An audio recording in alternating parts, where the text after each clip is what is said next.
सहनाववतु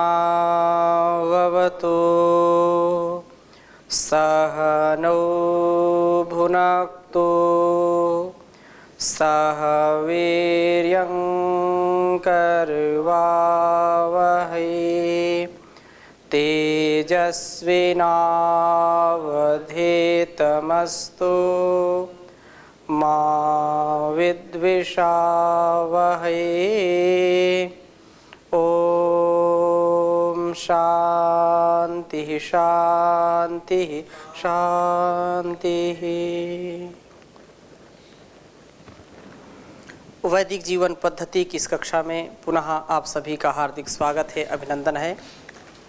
वेदों का स्वाध्याय हमारे जीवन में हर प्रकार की जो दुर्गुण, दुर्व्यसन, दुर्व्यवहार की स्थितियाँ आ जाती हैं उससे दूर करने का उत्तम उपाय है।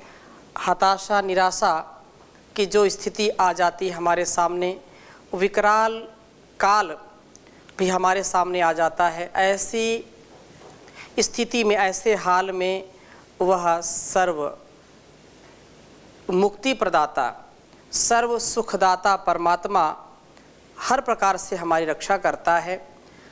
यूँ तो संसार में यदि हम सावधानी नहीं रखते हैं, यदि हमारे जीवन में जागरूकता नहीं होती है तो हमारा जीवन दुखमय, अनेक प्रकार के जो है कष्टों से युक्त हो जाता है। यदि हम उस कष्ट से अपने को अलग करना चाहते हैं, यदि अपने कष्टों को नष्ट करना चाहते हैं तो उसकी शरणागति की प्राप्ति परम आवश्यक है। प्रभु बंधन का काटने वाला है, वह सृजन करता है, सृजन धर्मा है। हम उसकी जो आज्ञा है उसका पालन तो करें, हम उसके कहे अनुसार अपने जीवन को बनाएं तो निश्चित रूप से इसमें कोई संशय हमको नहीं रखना चाहिए कि जैसा वो बनाना चाहता है यदि हम वैसे वैसे चलते जाते हैं तो कभी हमारा अहित नहीं हो सकता है। संसार का कोई भी बलवान व्यक्ति, बुद्धिमान व्यक्ति, धनवान व्यक्ति कितना हमारा नुकसान करना चाहता है वो कर नहीं सकता है, क्योंकि वह परम पिता परमेश्वर हमारे ऊपर कृपा दृष्टि रखता है। हमेशा हमको उत्तमता से युक्त करता है। हम उत्तम गुण वाले, उत्तम चरित्र वाले, उत्तम व्यवहार वाले, उत्तम विचार वाले बन जाते हैं। तो उत्तम विचार हमको कहाँ से मिलता है? वेद के स्वाध्याय से मिलता है। इसलिए वेद का पढ़ना, पढ़ाना, सुनना, सुनाना तथा आचरण में लाना हम सबका परम कर्तव्य है। यदि हमारा भारतवर्ष पुनः ऐसी परंपरा को अपनाएगा तो कभी भी दुख नहीं पाएगा। जो ऋषियों की परंपरा थी, ये ऋषियों की जो विरासत है, जो संस्कृति है, जो ज्ञान परंपरा है, ये बड़ी पावनी परंपरा है। इसको आत्मसात करके हम इससे जो हमारी इच्छा है, जो मनोकामना है, जो सद्भावना है, वो निश्चित रूप से विकसित होती है। तो ऐसे ही भावों से युक्त इस मंत्र का हम स्वाध्याय करेंगे। पहले मंडल के 25वें सूक्त के 21वें मंत्र का यह अंतिम मंत्र है, 25वें सूक्त का, और बहुत ही सुंदर मंत्र है। मैं आपके सामने इसको रख रहा हूँ, फिर चर्चा करता हूँ।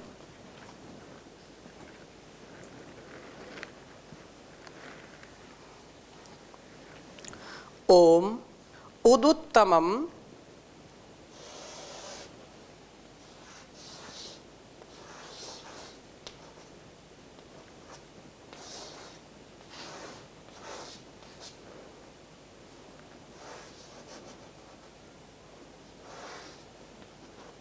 उदुत्तमम मुमुग्धि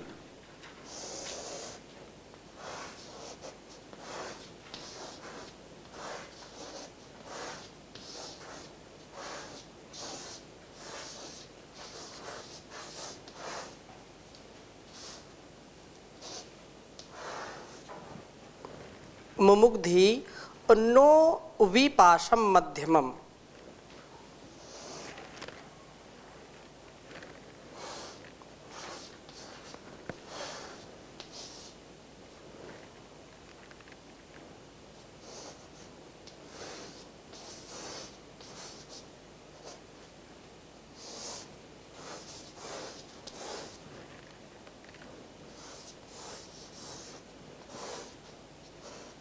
विपाशम मध्यमम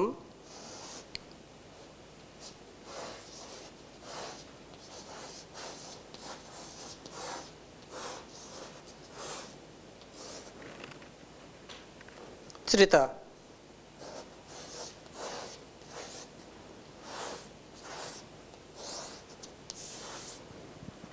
मध्यमम चिरित अवाधमानी जीवसे।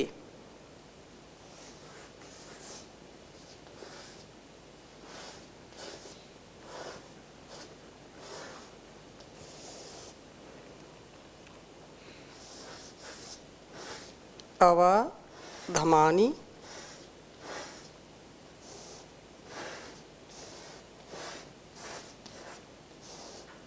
जीवसे।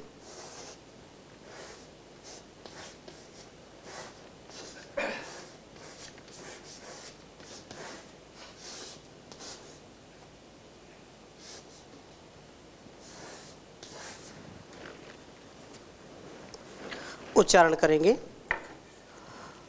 ओम उदुत्तमं मुमुग्धि नो विपाशम मध्यमं चिरित अवाधमानी जीवसे। ओम उदुत्तमं मुमुग्धि नो विपाशम मध्यमं चिरित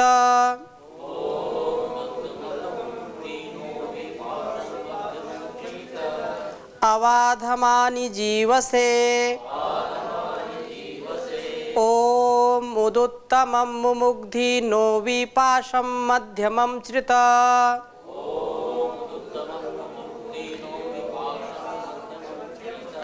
अवाधमानी जीवसे। मंत्र का अभिप्राय इस प्रकार से है कि हम परमात्मा के द्वारा दिए गए ज्ञान के अनुसार अपने जीवन को चलाएं। उसने जो बुद्धि का सामर्थ्य दिया है, सोचने का, समझने का, चिंतन करने का, क्या सही है क्या गलत है, क्या ग्राह्य है क्या त्याज्य है, अनेक प्रकार के ऊहापोह से, अनेक प्रकार के विचारों से हमारे जीवन को ओतप्रोत किया है। तो हम बुद्धिपूर्वक जीवन को जिएं, हम विवेक पूर्वक जीवन को जिएं, ऐसी मंगल कामना हमारी होनी चाहिए। अतः यदि ऐसा हम करते हैं तो ऐसी बुद्धिपूर्वक हम प्रभात से लेकर के शयन पर्यंत यही कामना परमात्मा से करते हैं कि हमारी बुद्धि ठीक ठीक काम करे। धीमहि धियो यो नः प्रचोदयात्, कि हमारी बुद्धि सन्मार्ग की ओर प्रेरित करे वह परमात्मा।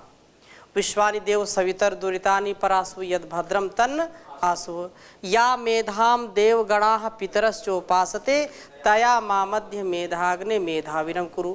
ये सारी जो हमारी उस परम पिता परमेश्वर से प्रार्थनाएं हैं कि हमारी बुद्धि की शुद्धि होनी चाहिए, हमारा जीवन विवेकवान होना चाहिए, हमारा जीवन विवेक से युक्त होना चाहिए, ज्ञान से युक्त होना चाहिए। तो जब ऐसी प्रार्थना हम करेंगे तो प्रार्थना के योग बनेंगे। तो हे वरुण, आप नः हमारे उत्तमम पाशम उत्कृष्ट पाश को अर्थात सात्विक बंधन को भी मुमुग्धि छिन्न करने की कृपा कीजिए। आपकी कृपा से प्रकृति का सत्व गुण भी मुझे सुख संग व ज्ञान संग में बांध ना सके। आप ही मुझे इससे मुक्त करने का सामर्थ्य रखते हैं। हे परमपिता परमेश्वर, हे वरुण, मध्यमम पाशम, रजोगुण नामक जो मध्यम पाश है, क्योंकि सतोगुण, रजोगुण और फिर तमोगुण, त्रिगुणात्मक ये सारा संसार, त्रिगुणात्मक सारी व्यवस्थाएं हैं। तो उन तीन जो त्रिगुणात्मक है, तो सर्वप्रथम सात्विक। कुछ लोग अहंकार पाल लेते हैं कि मैं बहुत बड़ा जो है यज्ञ करता हूँ, मैं बहुत दान देता हूँ, मैं बहुत सेवा करता हूँ। ये है तो ठीक, यज्ञ करना कराना अच्छा कर्म है, पढ़ना पढ़ाना अच्छा कर्म है, दान देना अच्छा कर्म है, लेकिन उसको सात्विक कर्मों को भी लोग अपने अहंकार बढ़ाने के लिए करते हैं कुछ। तो इस सात्विक कर्म भी मेरे ऊपर सवार ना हो, सात्विक कर्म भी मुझको दबाए ना। इसीलिए यजुर्वेद के 40वें अध्याय में ये बात कही है, दूसरे मंत्र में, ईशोपनिषद में क्या कही है? कुर्वन्यवेह कर्माणि जिजी विशेषतम समाह एवं त्वयि नान्यथे तोस्ति ना कर्म लिप्यते नरे। कर्म तो करना है, लेकिन कैसे कर्म करना? सात्विक कर्म भी कभी कभी जब अति हो जाती है तो वही सात्विक कर्म राजसिक और तामसिक हो जाता है। तो अति नहीं होनी चाहिए, क्षति न हो, हमारी मति के साथ कार्य करें, वेदों की आज्ञा के अनुसार कर्म करें, अपने तन मन और वतन का ध्यान रखते हुए ये सारा कार्य करना है। तो ये जो उत्तम पास जो है, वो उत्तम पास एक प्रकार से जो सात्विकता का जो प्रदर्शन है वो क्या है? उत्तम पास है। सात्विकता का प्रदर्शन नहीं, सात्विक जीवन जीना ये महनीय कर्म है, लेकिन उसका प्रदर्शन करना ये कदाचित उचित नहीं है। कुछ लोग मान लेते हम तो ऐसे हैं, हम तो जो है ऐसा खाते हैं, ऐसा रहते हैं और हमको ये अच्छा, ये बार बार कहने और सुनाने की बात नहीं है। हम जैसे हैं उसको हम जीने का प्रयास करें, अपने कर्मों से सबको प्रसन्न करें, निराश किसी को ना करें। तो ये जो उत्तम पास अर्थात जो सत्वगुण का जो सुख है, मुझे जो सुख, उस सुख में फंसना जो इंद्रियों को अच्छा लगता है वही तो सुख कहलाता है। तो उसमें नहीं फंसना, जान के संग में। कुछ लोग फिर बोलते अच्छा ये पढ़ना पढ़ाना तो अच्छा कर्म है, लेकिन फिर पढ़ना पढ़ाना ही करते रहते हैं। कैसे? उस कर्म को पढ़ना पढ़ाना एक कर्म है, और इस कर्म को करते करते भी हम कभी भी निराश न हो। कर्म ऐसा करें जो सदा हमारे लिए उत्साह का कारण बने। सात्विक कर्मों में कि ठीक है पढ़ो, पढ़ तो रहे, शास्त्र को बाँच रहे हैं, लेकिन शास्त्र को मान रहे हैं, शास्त्र की नहीं मान रहे। शास्त्र को मान रहे हैं, वेद को मान रहे हैं, उपनिषदों को मान रहे हैं, दर्शन को मान रहे हैं, लेकिन उसकी नहीं मान रहे। अर्थात उसमें जो लिखा है वैसा जीवन जीना चाहिए, वैसा जीवन जीने का प्रयास करना चाहिए। प्रयास जब हम करेंगे तो धीरे धीरे कभी ना कभी ऐसी स्थिति हमारी आ जाएगी कि हम वेद के अनुसार अपने कर्मों को करने वाले बन जाते हैं। और अगली बात क्या कही है? विच्छिन्न कीजिए हमको, ये हमारे जो पास हैं, यह भी अपने कर्म संग से मुझे बांधने वाला ना हो, मैं एक भी क्षण शांत होकर न बैठ सकूं, ऐसी स्थिति ना हो जाए। यदि रजोगुण का प्रभाव हमारे ऊपर होगा तो हम एक क्षण के लिए शांत नहीं हो सकते, ना एकांत में और ना भीड़ में। क्यों? क्योंकि रजोगुण का प्रभाव इतना हो तो हमको बैठने नहीं देगा। मैं जब चाहूं अपनी आत्म स्थिति को प्राप्त कर पाऊं, ध्यान कर रहा हूं तो ध्यान के समय फिर ध्यान ही ध्यान हो और किसी का ध्यान ना हो। कर्म कर रहा हूं तो कर्म में इतना तल्लीनता हो कि फिर किसी अन्य का ध्यान नहीं आए, उस कर्म को मैं श्रेष्ठता से कर सकूं। लेकिन रजोगुण की प्रधानता में व्यक्ति शांत नहीं हो सकता, दत्तचित्त नहीं हो सकता, एकाग्र नहीं हो सकता है। इसलिए इसको भी परमात्मा आप व्यवस्थित करिए। ये कर्म से मुझको बांधने वाला है और मुझको चलायमान करने वाला है, इससे आप बचाइए। हे प्रभो अधमानी अवाधमानी अधमानी, अर्थात हे प्रभु आप मेरी रक्षा करिए। आप मुझको अधमानी, तमोगुण जनित प्रमाद, आलस्य व निद्रा रूप अधम पासों को भी अब आप मुझसे दूर कर दीजिए। उससे मेरी रक्षा करिए, अवरक्षणे, उससे मेरी क्या करिए? रक्षा करिए। और मैं कभी भी इस आलस्य प्रमाद में ना फंसूं, क्योंकि प्रमादो मृत्यु, प्रमाद क्या है? मृत्यु के समान है। आलस्यम ही मनुष्याणाम महारिपु, शरीरस्थो महारिपु। आलस्य ही मनुष्य का शरीर में स्थित सबसे बड़ा शत्रु है। यदि आलस्य को व्यक्ति जीत ले तो उससे बढ़कर के कोई शूरमा नहीं हो सकता, उससे बढ़कर के कोई धीर वीर गंभीर नहीं हो सकता है।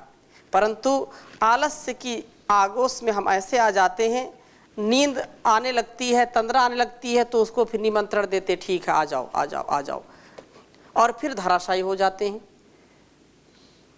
बैठ गए, बैठ करके फिर लेट गए, और लेटने के बाद तो फिर पता ही नहीं चला। आलस्य में लोग कार्य को टालते रहते, चलो कल कर लिया जाएगा, परसों कर लिया जाए, फिर कल परसों आया और 1 महीने बाद कर लिया जाएगा। तो ये जो स्थिति है, इस स्थिति से हमको बचना चाहिए। इसलिए कहा ये तमोगुण जनित जो प्रमाद है, आलस्य है, वो निद्रा रूप अधम पाशों को भी अब मुझसे दूर कर दीजिए। तथा हे प्रभु, मैं आलस्य व निद्रा का शिकार न हो जाऊं, ये मुझको दबोच न ले कहीं आकर के।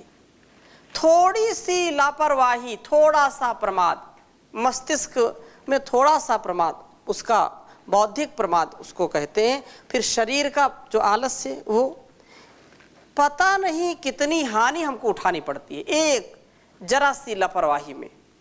यदि मन में कोई बात आए, यदि ईश्वर प्रेरणा करता है आत्मा में, तो उस कार्य को अविलंब करना चाहिए।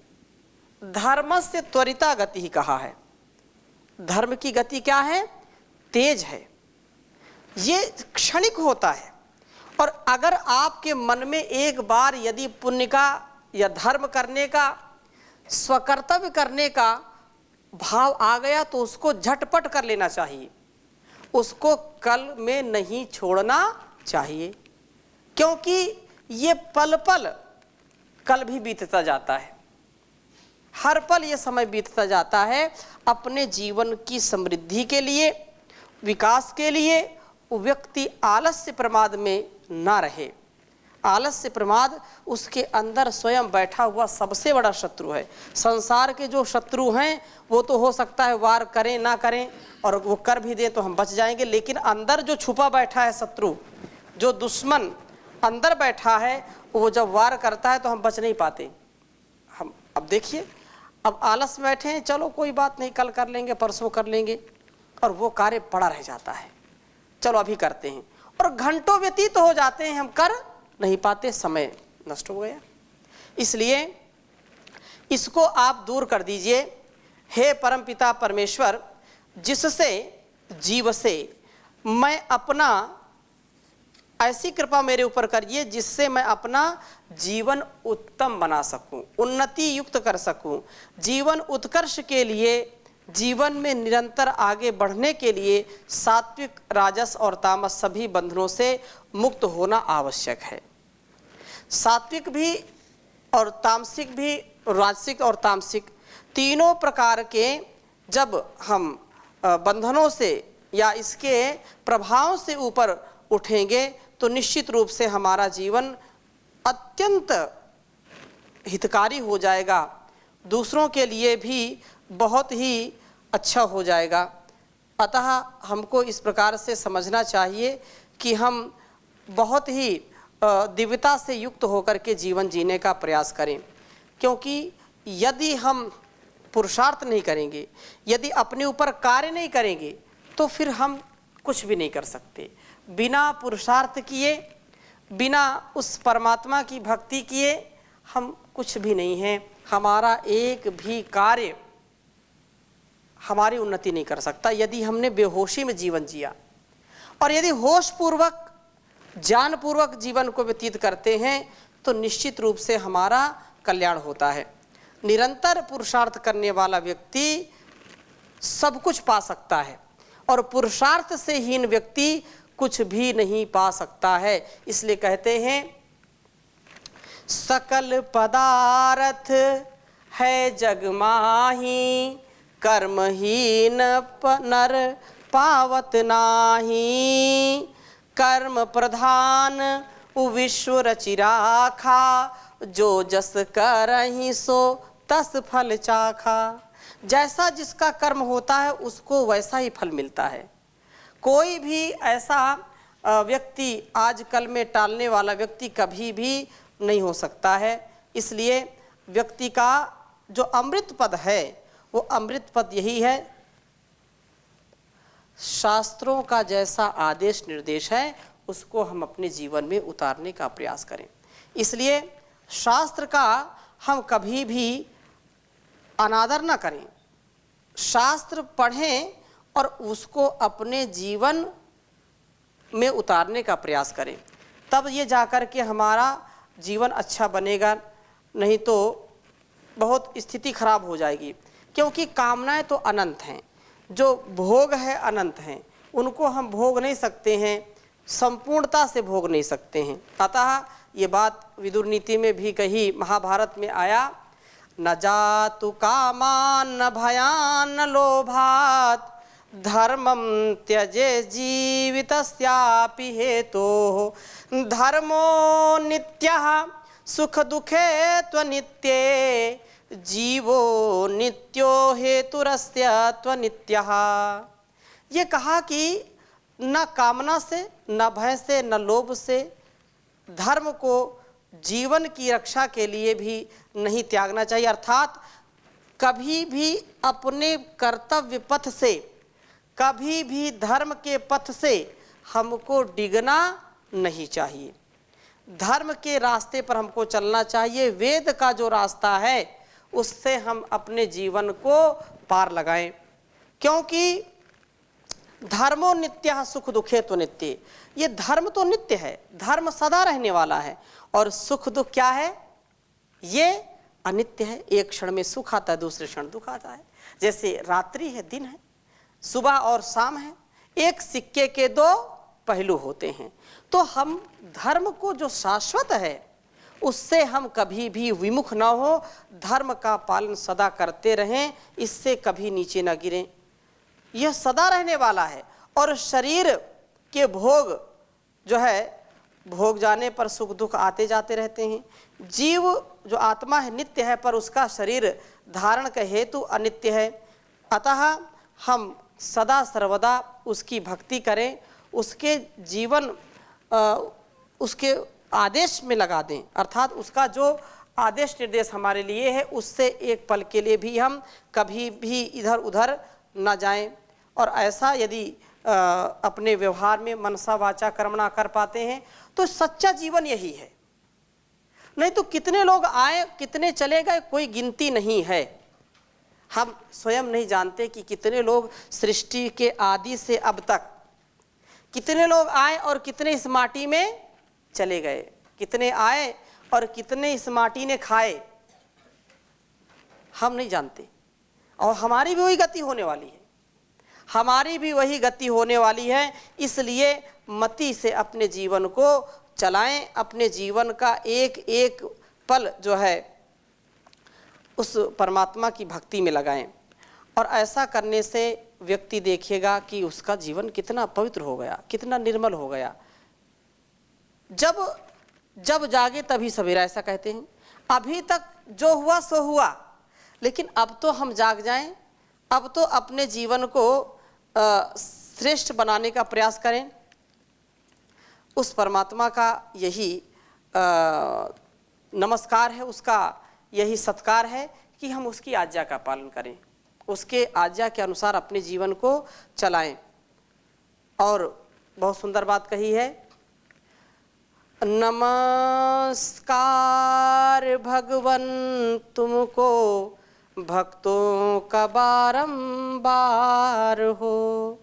नमस्कार भगवन तुमको भक्तों का बारंबार हो। श्रद्धा रूपी भेंट हमारी मंगलमय स्वीकार हो। श्रद्धा रूपी भेंट हमारी मंगलमय स्वीकार हो। नमस्कार भगवान तुम्हें भक्तों का बारंबार हो। तुम कण कण में बसे हुए हो, तुझ में जगत समाया है। तिनका हो चाहे पर्वत हो, सभी तुम्हारी माया है। तुम दुनिया में हर प्राणी के जीवन के आधार हो। श्रद्धा रूपी भेंट हमारी मंगलमय स्वीकार हो। सबके सच्चे पिता तुम ही हो, तुम ही जगत की माता हो। भाई बंधु सखा सहायक रक्षक पोषक दाता हो। चींटी से लेकर हाथी तक सबके सृजनहार हो। श्रद्धा रूपी भेंट हमारी मंगलमय स्वीकार हो। ऋषि मुनि योगी जन सारे तुझसे ही वर पाते हैं। क्या राजा क्या रंक तुम्हारे दर पे शीश झुकाते हैं। परम दयालु परम कृपालु करुणा के भंडार हो। श्रद्धा रूपी भेंट हमारी मंगलमय स्वीकार हो। तूफानों से घिरे पथिक प्रभु तुम ही एक सहारा हो। डगमग डगमग नैया डोले तुम ही नाथ किनारा हो। तुम केवट हो इस नैया के, तुम ही नाथ पतवार हो। श्रद्धा रूपी भेंट हमारी मंगलमय स्वीकार हो। मंगलमय स्वीकार हो। मंगलमय स्वीकार हो।